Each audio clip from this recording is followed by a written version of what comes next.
Every month is Men's History Month. Women very often have been relegated to being a historical footnote. And so because there is not equality, so we have to inject ourselves. That's why we need this.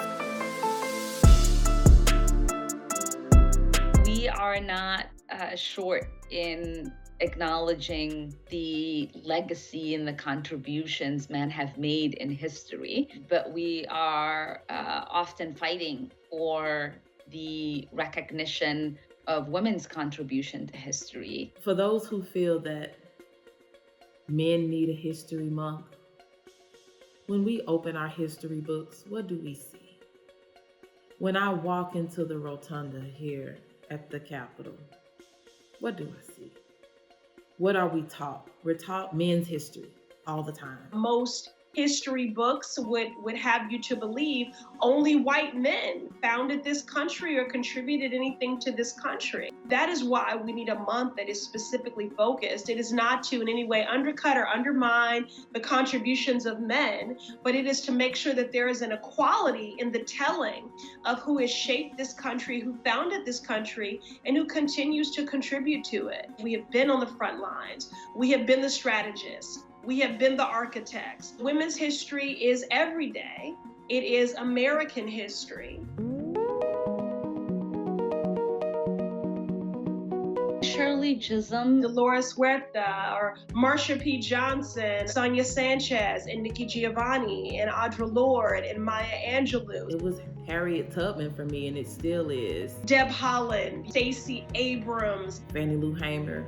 But it is also our tias, our madres, our abuelitas, our grandmothers, our mothers. It is the women in our lives and in community. And so it is sad that we get 1 month, but it is also important that we do have a space where it is time to reflect on the legacy of women, on their contributions, the challenges that still exist, for them to be an equal member of society. The contributions of women are to be noted and to be honored all the time, and not just for 1 month.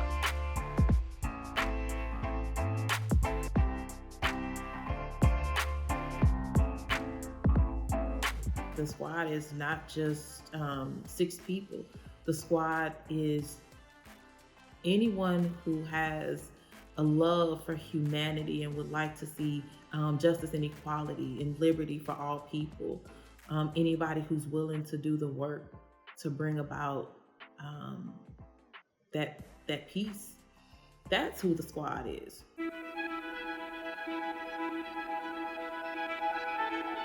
What I do want to be remembered for is having been someone who didn't believe I needed permission or an invitation to lead. Well-behaved women seldom make history. So the fact that we are unapologetic in our representation, that we are table shakers, that we are disruptors, that we bring activist leadership, that we are truth tellers and justice seekers and fight to preserve democracy, I think is really just honoring the tradition and the role that women and that women of color have played. My mother didn't raise me to ask permission to lead. That is the message that I'm trying to, instill in my 12-year-old daughter. Take up space. Don't ask permission. Stand in your truth, tell your truth, be unapologetically, uniquely, and authentically you. And so to our youth, to our young women, our young girls, that's your thing. Find out what your thing is and do that and be amazing at it, because the world needs you. And when you spend time trying to emulate or do what you see someone else doing and trying to follow exactly in their footsteps, the world will miss the greatness that was you.